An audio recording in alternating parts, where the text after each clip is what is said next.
Guys, it's your old pal Norm. And I was just sitting here trying to enjoy my Sunday, having a nice, relaxing Sunday. I was going to play some video games. I was going to eat some junk food. Okay. But no, no, no. We had to have a whole big Twitter thing blow up, and now I got to give my comments. Now, I will preface my comments with something you already know that I'm not always the brightest guy. All right. So ingest as many grains of salt as you need to in order to get this opinion down, but I'm going to give it to you anyway. All right. First thing I want to talk about is the 70 plus thing. It's stupid. I don't even want to talk about it, but I'll address it. Okay. The idea that you want to have a rule where players that are above 70 overall are not allowed to be in the GHA is dumb. Okay. If you force them to go to the pro roster, all you're going to do is just, make it slightly more difficult for teams that want to tank. But they'll find a way. They can still hide them on the roster. They can still put them on the bottom line. Like, it does make an impact, but it's not a huge impact. It's not like it's going to make a big difference, I think. And from my perspective, if you've either by good drafting or by good acquisitions, you've managed to get a guy who's making less than 1.5 million and has a 70 overall, you have the right to do whatever you want with that guy, right? The 1.5 million rule is there so that it means that if you have a guy like that and you decide to stick him in the minors, that you can only do so until that contract is up, right? Because once they re-sign that new contract, if you're still 70 plus, you're going to be 1.5, making more than 1.5 million, and now you have to. So you can only hide a guy like that for a couple of years when they're young or in the early parts of their stage, right? So fine, whatever. Do that. That's fine. I don't think it should be tied to overall because then, I mean, again, maybe this is me being a gamer, but from a role play perspective, it doesn't make sense, right? So a guy is 70 overall and he can't go to the minors, and then next year he's 69 overall, so he's basically the same player, but now he can go to the minors, and then maybe next year it reverses again, and it's all in the same contract. It doesn't make sense. Tie it to contract the way it is. It's perfectly fine. It's a non-issue. If Matt wants to hide Barzal in the GHA for the whole year, that's his prerogative. He was smart enough to get Barzal at that price. So this is his reward. He can do what he wants with his player. Okay, done. That's out of the. We've definitively solved that issue now. No one has to talk about it anymore. Good. That's one down.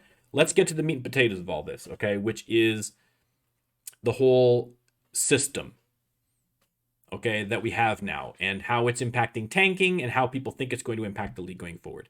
And I think there's I think there's two big arguments that are being made. The first argument is that it's going to encourage a bunch of more middling teams to take, the Norseman method and start tanking. It's going to actually encourage and increase tanking because now more teams are going to be encouraged to tank by this rule. And I think the second part is that it's somehow unfair to the, rebuilding teams or to the legitimately terrible teams. It's going to make things more difficult for them, and it's unfair to them. Okay, so let's attack them one at a time. Okay, I mean there's going to be some crossover. We'll attack them one at a time. The first thing is let's take a look at what Matt did in terms of tanking. Okay, what was different in terms of Matt's strategy this year versus Matt's strategy last year with regards to the rule change, right? This year, Matt decided because if you look at Matt's team, Matt on paper right now is probably a better team than I am, and I'm in the playoffs. And listen, admittedly, probably a small chance, but I have a chance to win a cup, and he doesn't. Okay, so Matt decided he took a look at it, and he decided he was going to forego a chance to win a cup. He was going to forego any playoff revenue. He was going to burn a year of Sidney Crosby's contract. He was going to forego all of that. He was going to throw all that in the dumpster. And in exchange, he was going to increase his chances of possibly getting the number one pick. And that's the calculation that he did. And he decided that was worthwhile to him. That was a worthwhile risk to take. He was willing to sacrifice those positives to, try and get this increased chance. And to his credit, thus far, it's worked a treat. Okay? So great. But what was the difference between this year and last year? Right? Why was all of a sudden he was super incentivized to do this year? If we had the old rules this year, wouldn't he have almost the exact same incentive to do tanking under the traditional way? Right? If we hadn't introduced the new rule, if we were still under the old rules this year, Matt still could have taken Barzal and Corpusalo and put them in the minors, right? He could have still done everything he did this year and stunk and stunk and stunk and stunk and stunk and stunk. Okay, and in fact, actually, to be honest, this year he managed to be like third overall, a third worst overall rather. But that's only because he was trying to win at the end. If he had continued under the old system, to try and lose, he might have been the worst team overall just on his own. I mean, I hate to say merits, but lack of merits. Do you know what I mean? He could have all on his own he might have gotten the first overall pick under the old system too, using the exact same system, the exact same strategy. He wouldn't have had to change anything about what he did, except he'd have to start losing he'd have to continue losing instead of starting to try to win. So why is the new rules encouraging anyone, including Matt himself, to try this system? And what did you get out of it, right? What did Matt get out of it? First of all, let's not pretend like the fact that Matt happened to get the best overall odds means that he was guaranteed to get the first overall odds. That was still always a chance. When he started this process, and this is where I give Matt credit because I wouldn't have the balls to do this, to take these kinds of risks with my roster, but Matt was sacrificing all that stuff that I had discussed before, and he could have easily won more games that he had intended, right? This year. He could have, after he was eliminated mathematically and we start accumulating points towards the draft lottery, he could have gone on a losing streak. His goal, he could have had injuries. He could have, just had bad scheduling. He just happens to play against better teams, and he could have lost more games. Someone else could have won more games than he did, and he still would have wound up picking maybe, third or fourth best odds instead of the best odds, right? So all of this was a chance. And then what's his ultimate prize? But everything did work out the way he wanted to. So everything worked exactly like this is the best case scenario for how this worked for Matt, right? This strategy, this is the 100% gold standard win. And what has he won, right? At the end of the day, under the old system, Matt is like third worst team in the league, so he would have had the third best chances of getting that first overall pick, and now he has the best chance of getting the first overall pick. In terms of actual practical numbers, what is that? 5%, 7%, 10%? I don't even know. But what's the percentage? What's the increase? Let's be generous. I don't even know what it is, but I don't think it's more than 10%, but let's say it's 10%.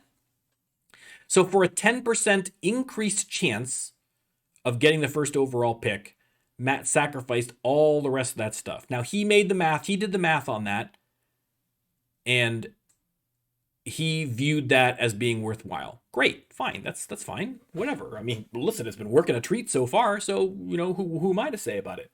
But the idea that those kinds of gains are going to start suddenly making a transformational shift, and all these middle teams, like myself included, I'm probably in the same kind of range, you know what I mean? Like I'm kind of those, middle teams, right? The fact, like, am I suddenly now going to look at that and say, now I'm going to go and try the Matt method? No, really. I mean, my odds of winning in that situation really, ultimately, when you look at it all together, is it more likely, isn't it easier, quite frankly, under the old system? Right? If Matt had done that situation the year before this, under the old rules, wouldn't he almost had a better odds? Isn't it easier to make your team suck as most as possible and then get down in the bottom than it would be to, try to suck just enough and then suddenly be good? Like, I mean, you know what I mean? There's a lot of variables in there that you've got to calculate. I would think it'd be easier. It'd be more tempting to do it under the old rules to do a full tank, quite frankly. So the idea that there's suddenly going to be some massive exodus of people tanking, I think is ludicrous. I mean, you guys let me know. I don't know. I mean, I in my situation, I would never do that. I would never do that. And it's not a criticism of Matt for doing it, but I'm saying for me personally, the whole point of being in this league is winning cups. I've won 2, and it only makes me want to win more. Right? There's obviously a long-term game to that. You know what I mean? So it's not like every year I'm going to go for it, right? But at the same time, am I going to totally, tank the team for a chance to get the first? No, I'm not going to do that. Why am I going to do that? That's dumb. For me, like for my situation. And again, Matt is a very particular situation because of his roster, right? But this is precisely what I'm saying. Like Matt was in kind of the ideal position to take advantage of this rule. And everything worked out exactly perfect for him this year when it did not have to. So this is absolutely the absolute best case scenario for any franchise is right now, right in this moment for Matt. And what has he gotten himself? He's gotten himself an increased chance of possibly getting the first overall pick. We could go to the draft lottery, could still be picking fourth. Nobody knows. Okay? So I don't feel like that shift is going to be seismic by any stretch of the imagination with regards to that. Now, let's talk about fairness for the lower teams. And the first thing I'd like to say is, since when are the rules fair to bad teams? When did that happen? When did anybody start caring about the rebuilding teams from a rules perspective? Right? If you go look at the rules, do the rules say anything about the team that deserves it the most or that needs it the most gets the first overall pick? No. Under the old rules, whoever was in last place got the best odds of getting the first overall pick. That's it. Right? But like I say, let's say, I won't use Matt because people like Matt. He's a genuinely nice person, whereas I'm not. I'm kind of a jerk. So let's use me. Let's say that, Jerky McJerkson here decides, you know what? Screw you, rebuilding teams. I want that first overall pick. So under the old rules, all I would have to do, I'd trade away all my guys, right? Or, not play them or whatever. Do you know what I mean? I make my team as bad as humanly possible. And so now my roster is just as bad as any of the teams down at the bottom. So I've got basically just the same amount of chance as a rebuilding team, as like the Steelhawks or the Gladiators. I've got pretty much the same chance as they do. Anybody right now could turn their roster into Henry's roster if they really wanted to. They could. 100% they could. Right? And then you've got just as much chance as anybody else. It's under the old rules. I'm not even talking about the new rules. Under the old rules, you've got just as much chance as they do to win the first overall pick. So in that situation, if I did that, would it be fair if I got the first overall pick? I think you would argue not. And not just because of how you feel about me personally. It's because, and again, yeah, I would still I'd have a bad roster, but because I had all these assets, I'd have all these great picks and prospects and stuff that I accumulated by trading off all these guys and making my roster the way it was.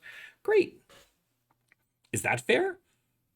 Right? The Steelhawks can't do that. They've, like I say, they're like a genuinely rebuilding team. They're like a genuinely, they started from a smaller base than we did. They don't have that kind of asset base to make those to gain those kind of assets. So is it fair that I got it? No. Why? Because it's not about what's fair to the lower teams. Right? I would argue that the new rules are, in a sense, more fair.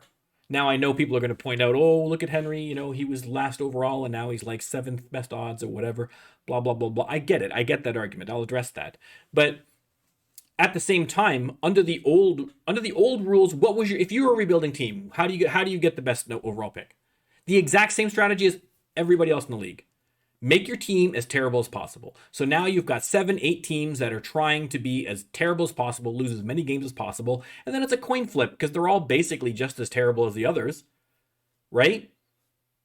So it's just like, okay, well, just it's fluke. It's random chance. Do you know what I mean? Chance of schedule, chance of injuries, chance of just random the sim, right? And somebody out of that 7 is going to be the worst, right? So even though you're the team that needs that the most and is the most disadvantaged out of those groups, that doesn't mean you're going to get anywhere close to the first overall pick necessarily, right?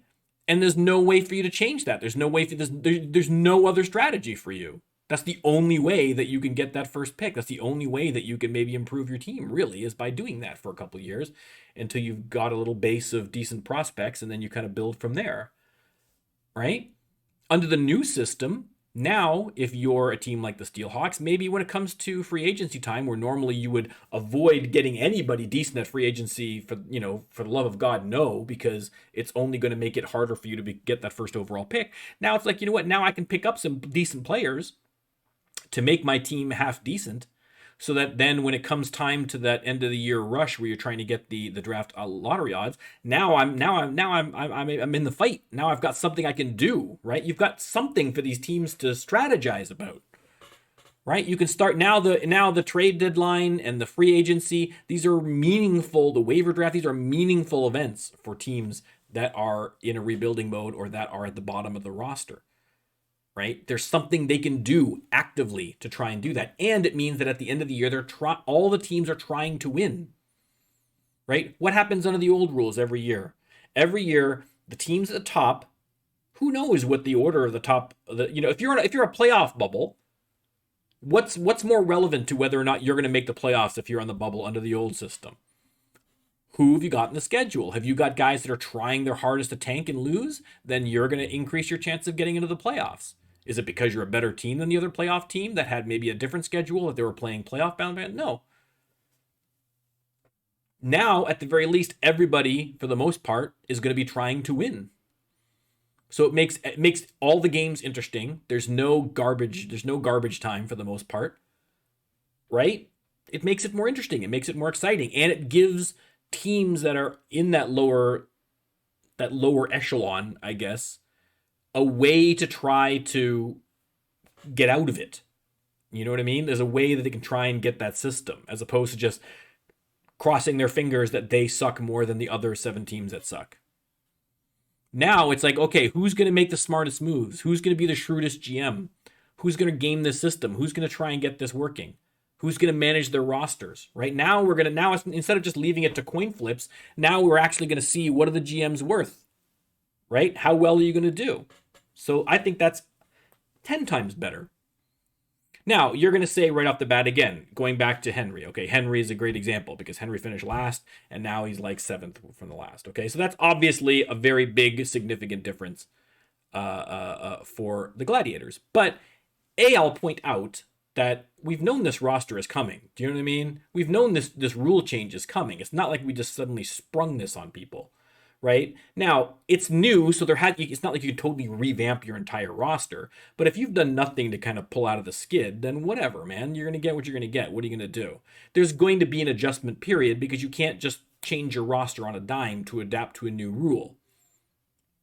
Right? We've had some time. People have known that it's coming, but it's still, you can't just change your whole roster in one season. It's very, unless you're the Shamrocks, which you do every single season. But I mean, like, everybody else. Right? So yes, you could look at that roster and you could see it as being a little bit unfair to a certain extent. But if you take a look at the teams that bumped up a roster, don't they deserve to maybe have a higher pick? Are you going to say that I think the Colonials bumped up a spot or two? Does Gary not deserve to get bumped up a spot or two because he's been trying to put together a decent roster? You know what I mean? He was working hard to get some wins and earn them. Is that wrong? I don't think so, necessarily. Because again, you have to get this idea of fairness out of the way. Again, I hate to be I'm like the anti-fairness guy. Any attempts at fairness, I am against. But I mean, what I'm saying, it's not so much fairness, but what I'm saying is that the rules have never been. If you think the goal of the draft is to reward the team that deserves or needs that first round pick the most, then let's scrap the whole system of the draft lottery and let's just vote or something and just say, who do you think deserves it more? For whatever reason. Let's take a look at the rosters and let's see who has the best, let's take who's got. Let's count how many top 50 prospects you have, or what's the average overall rating of your players, or let's come up with some other system where we can determine who it deserves it most and give the first round pick to that person. Otherwise, it's a complete crapshoot that could be 100% gamed and has little to no relevance to how good or bad your team is at the end of the day. Right? I don't care. I don't care at all.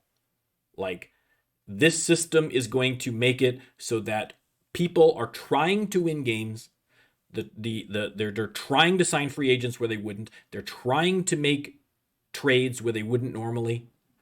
The end of the year, instead of just being a complete snooze fest while half the league is padding their stats from the other half of the league who have completely given up altogether and are just desperately trying to be as bad as possible.